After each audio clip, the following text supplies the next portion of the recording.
आजच्या या मंगलमय प्रसंगी सकाळी सकाळी श्रावस्ती बघण्यासाठी या ठिकाणी आपल्या धम्मसहलीतील उपासक निघालेले आहेत। श्रावस्ती येथील जेतवन बुद्धविहार आपल्या बुद्धभूमी मावसाळा तालुका खुलताबाद येथून निघालेल्या धार्मिक धम्मसहलीतील उपासक आहेत। बघा हे अगदी दोन-दोनची लाईनमध्ये अगदी सकाळच्या वेळेला जेतवनाकडे निघालेले आहेत।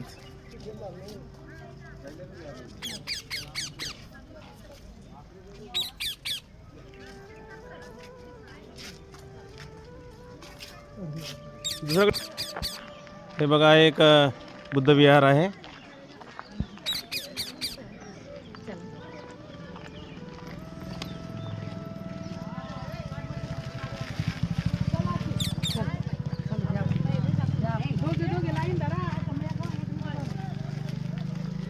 आजच्या या मंगलमय प्रसंगी सकाळच्या वेळेला श्रावस्ती येथील जेतवन बुद्धविहार बघण्यासाठी आपण निघालेलो आहोत। अनाथ पिंडकाने सोन्याच्या मोहरा जमिनीवर अंथरून जमीन खरेदी करून भगवंताला जेतवन बुद्धविहार बांधून दान दिलं। ते जेतवन बुद्धविहार बघण्यासाठी आपण या ठिकाणी निघालेलो आहोत।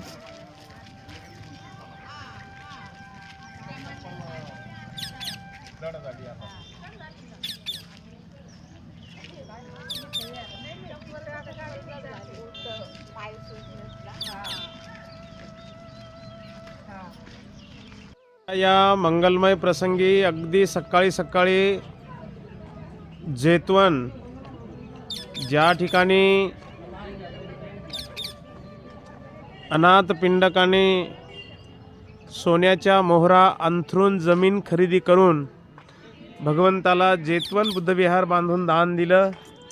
ते जेतवन या ठिकाणी आपण बघण्यासाठी आपल्या धम्मसहलीतील उपासक या ठिकाणी आता पोहोचलेले आहेत। सर्व उपासक आता बाहेर आहेत बघा गेटवरती। या ठिकाणी तिकीट आता घेत आहेत। सर्व उपासक या ठिकाणी आता आपापलं तिकीट खरेदी करत आहेत। प्रिय सज्जनांनो, आपण बघत आहोत हा जेतवनाचा परिसर। आज आपण आलेलो आहोत श्रावस्ती या ठिकाणी आणि आपल्या धम्मसहलीतील उपासक बघा येतात श्रावस्तीच्या जेतवन बुद्धविहाराला भेट देण्यासाठी आता निघालेले आहेत।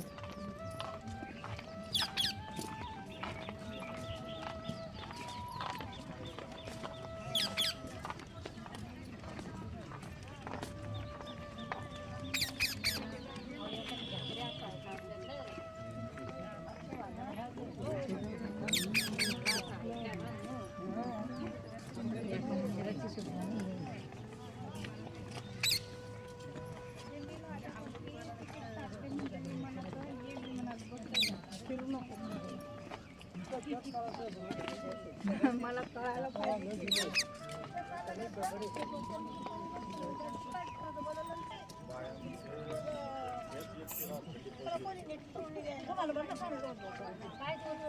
अगं मोबाईल जातो संध्याकाळची शांदा पुरायला संध्याकाळची शांदा पुरायला कुशल बायकांचं उलट काम झालं।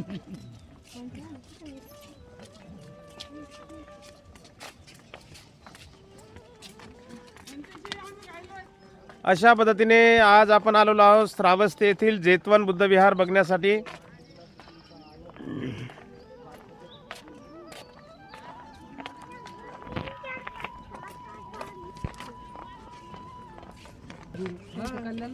अशा पद्धतीने जेतवनाला भेट देण्यासाठी आपल्या धम्मसहलीतील उपासक या ठिकाणी पोहोचलेले आहेत। आपण बघत आहोत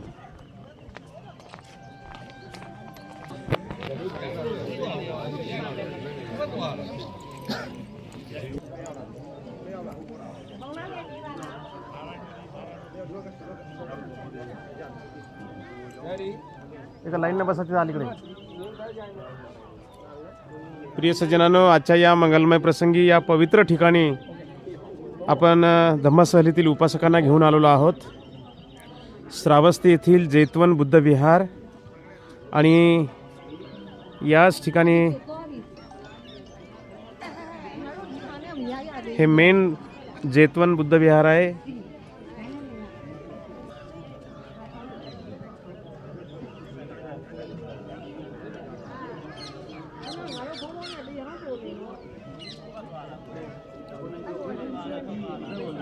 देश विदेशातील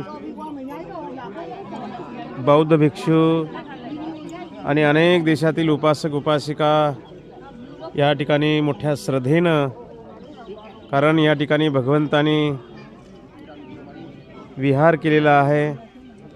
भगवंताचे जवळजवळ 25-26 वर्षावास या ठिकाणी भगवंत थांबलेले आहेत आणि या पवित्र ठिकाणी आपल्या धम्मसहलीतील उपासक या ठिकाणी आतमध्ये प्रवेश करताना दिसत आहेत.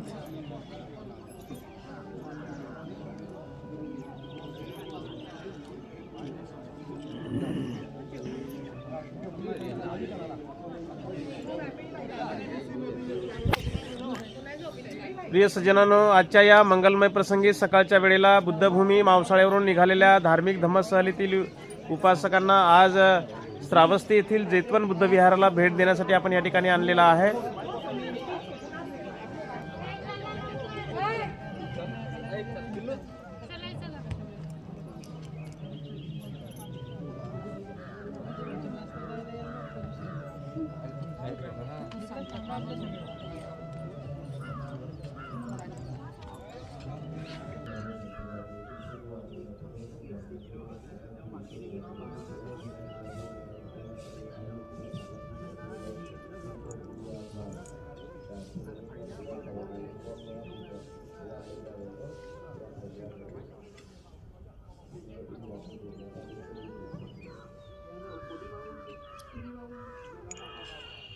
बोला अरहं सम्मा संबुद्धो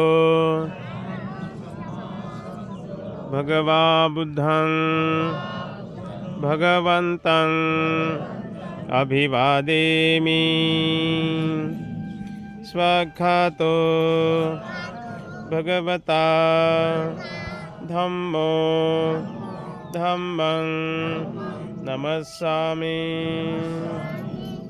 सुपटिपन्नो भगवतो सावक संघो संघं नमामि. ओकास वन्दामि भन्ते द्वारतैनं कतं साब्बं अपराधं क्षमतु मे भन्ते. द्वितीयंपि तृतीयंपि ओकास वन्दामि भन्ते द्वारतैनं कतं साब्बं अपराधं क्षमतु मे भन्ते. ओकास अहं भन्ते त्रिशरणेन सह पंचशीलं धम्मं याचामि. अनुग्रहं कृत्वा शीलं देथ मे भन्ते. यमहं वदामि तं वदेथ.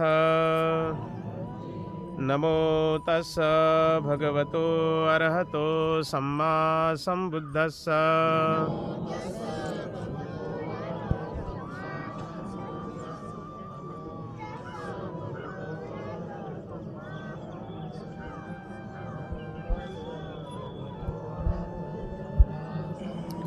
बुद्धं शरणं गच्छामि. धम्मं शरणं गच्छामि. संघं शरणं गच्छामि. द्वितीयंपि बुद्धं शरणं गच्छामि. द्वितीयंपि धम्मं शरणं गच्छामि. द्वितीयंपि संघं शरणं गच्छामि. ततियम्पि बुद्धं शरणं गच्छामि ततियम्पि धम्मं शरणं गच्छामि ततियम्पि संघं शरणं गच्छामि पाणातिपाता वेरमणि सिक्खापदं समादियामि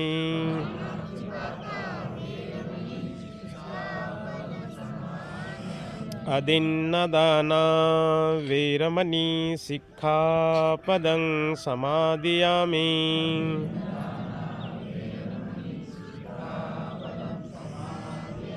कामेषु मिच्छाचारा वेरमणि सिक्खापदं समादियामि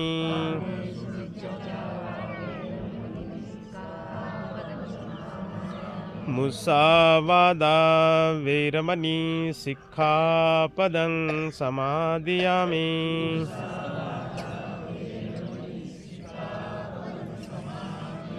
सुरामेरयमज्जपमादठाना वेरमणि सिक्खापदं समादियामि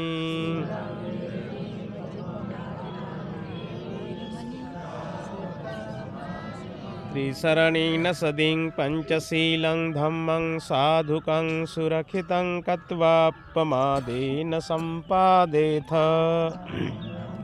साधु साधु साधु वंदन करा बुद्धं नमामि धम्मं नमामि संघं नमामि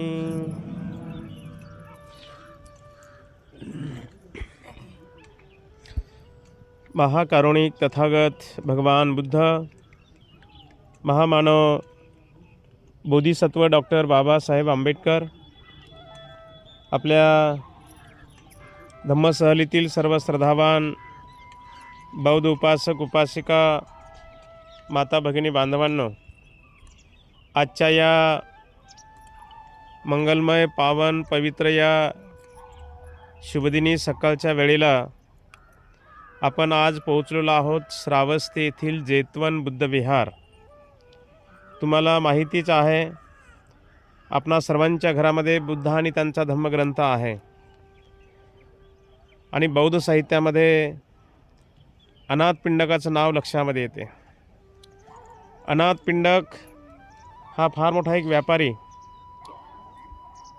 आणि अनाथपिंडकाने भगवंताचं प्रवचन ऐकल्यानंतर त्याच्या मनाचं परिवर्तन झालं आणि भगवंताला त्याने विहार दान देण्याचा संकल्प केला. या श्रावस्तीचा एक राजा होता जेत शावकार, बलाढ्य शावकार. तर ह्या जेत राजाची ही जमीन आणि अनाथपिंडकाने ही जमीन विक्रीला मागितली, परंतु जेत राजाला काही जमीन विकायची नव्हती. अनाथपिंडक आग्रह करत होता की ही जमीन मला विकत घ्यायची आहे. आता जेत राजाला जमीन विकायचीच नव्हती, परंतु अनाथपिंडक जमीन मागत होता. म्हणून आवाजच्या सव्वा आहे की नाही याची किंमत सांगितली, कारण जेतला जमीन विकायचीच नव्हती, परंतु जमीन खरेदी करून भगवंताला विहार बांधून दान द्यायचं होतं. कुणाला? अनाथपिंडकाला. आणि म्हणून जमीन खरेदी करून जेतवन विहार दान बांधून द्यायचं भगवंताला. तर मग जमीन पाहिजे. जमीन तर आता अनाथपिंडकाकडे नाही आहे, तो खरेदी करणार.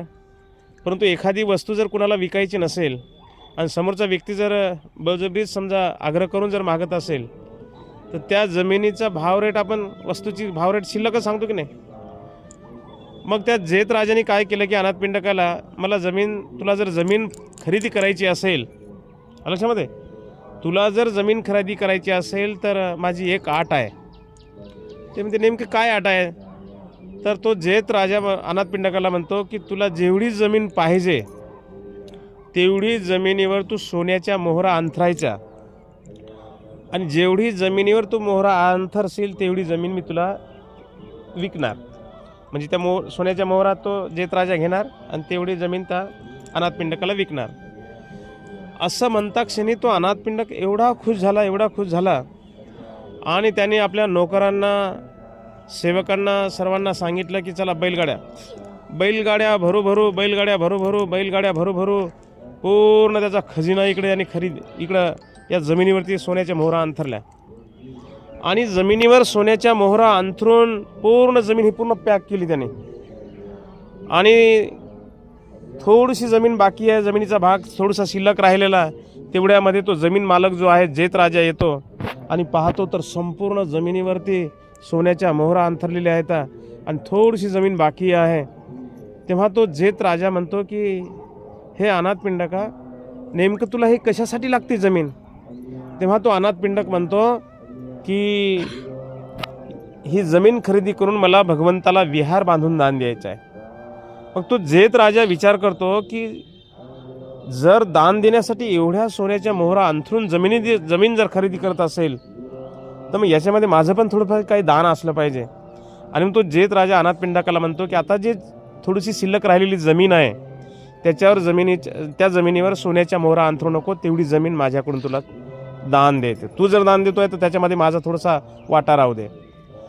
बघा, अनाथपिंडकानं एवढ्या मोठ्या सोन्याच्या मोहरा अंथरून जमीन खरेदी केली, परंतु त्याचं नाव कुठं नाही. थोडीशी शिल्लक राहिलेल्या जमिनीचा भाग दान दिल्यामुळं त्या जेतराजाचंच नाव याला जेतवन. मग अनाथपिंडकांनी जमीन खरेदी करून हे संपूर्ण या ठिकाणी विहार बांधून दिलं.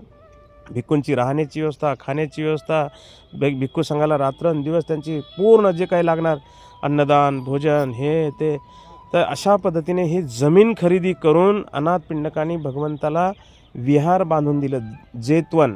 त्याला नाव पण त्या राजाचं नाव देऊन टाकलं जेतवन. अनाथपिंडकाचं कुठं नामोनिशान नाही लक्षामध्ये. आणि आपल्याकडे आहे की नाही, एखाद्या 10 रुपये 100 रुपये जर दिले तर माईकमध्ये माझं नाव पुकारलं नाही म्हणतात, आहे की नाही, माझं पेपरला नाव नाही आलं म्हणतात, आहे की नाही. तर ते असं आहे बघा, दान हे श्रद्धेनं दिलेलं आणि गुपित दान हे श्रेष्ठ दान असते लक्षामध्ये. आणि म्हणून अनाथपिंडकाने सम्राट अशोकराजीने एवढं मोठं दान दिलं, आहे की नाही. त्याचं नाव कुठं आहे? कुठंच नाही. कोण्या हालाकी तो लेण्यावर असे स्पष्ट नाव करू शकला असता. जर एवढ्या मोठ्या लेण्या करू शकतो तर स्वतःच नाव करू शकत नाही, आहे की नाही. पण दान हे दान असते. आणि म्हणून जेतवनाचं नाव या ठिकाणी दिलं. आणि भगवंत इथे 26 वर्ष भगवंतांनी वर्षावास केलेले आहेत. किती वर्षावास? 26 वर्षावास केलेले आहेत. आणि जेतवन बुद्धविहाराचा मेन जो गाभा आहे ना, मेन विहाराचा, तर हे आहे तुम्ही बसलेले आहात लक्षामध्ये. हे तुम्ही नशिबान आहेत. मला वाटलं तुम्हाला जागा भेटते की नाही भेटते. मी प्रत्येक टूरच्या लोकांना मी शक्यतोवर येथे जागा भेटेल असा प्रयत्न करतो आहे लक्षामध्ये. बाकी हे सर्व ठिकाणी आहे बघा, हे परिसरामध्ये खूप आहे की नाही. विहार आहे, तर राहण्याची व्यवस्था, खाणं पाणं, दान, हे सारे रूम वगैरे त्या काळामधले लक्षामध्ये. परंतु 1 2 3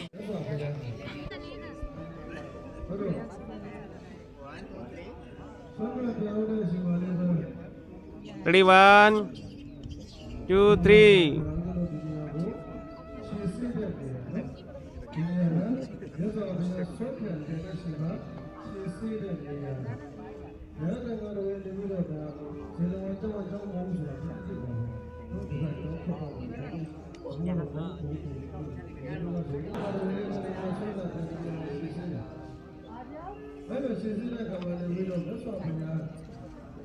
थँक्यू साधू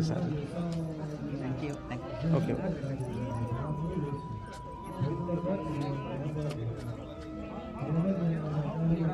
अशा पद्धतीने आपल्या धम्मसहलेतील उपासकांनी या ठिकाणी जेतवन बुद्ध विहाराला भेट देऊन वंदन करून या ठिकाणी बाहेर निघालेले आहेत. हे बघा, इकडे लक्ष द्या. मावसाळा धम्मसहलेतील उपासकांना लक्ष द्या. या ठिकाणी बघा, ह्या समोरचा जो स्तूप आहे, या स्तूपाला देश विदेशातील बौद्ध भिक्षू म्हणा, बौद्ध उपासक उपासिका म्हणा, मोठ्या श्रद्धेनं येऊन या ठिकाणी आपण बघितलं बुद्धगयेला, सारनाथला, डोंगेश्वरीला, हे आज बघा बारीक पत्र आणतात. हे सर्व सोन्याचं पत्र आहे ते लक्षामध्ये. आणि जिथे जिथे जातात ते तिथे तिथे श्रद्धेनं ते भगवंताला सोनं अर्पण करतात. तर आपल्या धम्मसहलीतील उपासिका आपल्या बुद्धभूमी मावसाळ्यावरून निघालेल्या धार्मिक धम्मसहलीतील बौद्ध उपासिका लत्ताबाई इंगळे यांनी आपल्या मनातून श्रद्धेनं या ठिकाणी बघा माझ्या हातामध्ये दिसते बघा सोन्याचा मणी आहे बघा, सोन्याचा मणी दिसते का? दिसते सोन्याचा मणी. तर त्यांनी या ठिकाणी बसल्या बसल्या त्यांची एक मनामधून अंदरून एक श्रद्धा उत्पन्न झाली की जर जगातले लोक येऊन इथं जर भगवंताला सोनं अर्पण करतात तर मी माझ्या पोतीमधला एक मणी या ठिकाणी भगवंताला अर्पण करत आहोत. तर हा मणी तर आपण इथे ठेवू शकत नाही आहे की नाही. तर आपल्याकडे बाबासाहेबांच्या अस्थी आहेत मावसाळ्याला, दरवर्षी लोक त्याला वंदन करण्यासाठी येतात.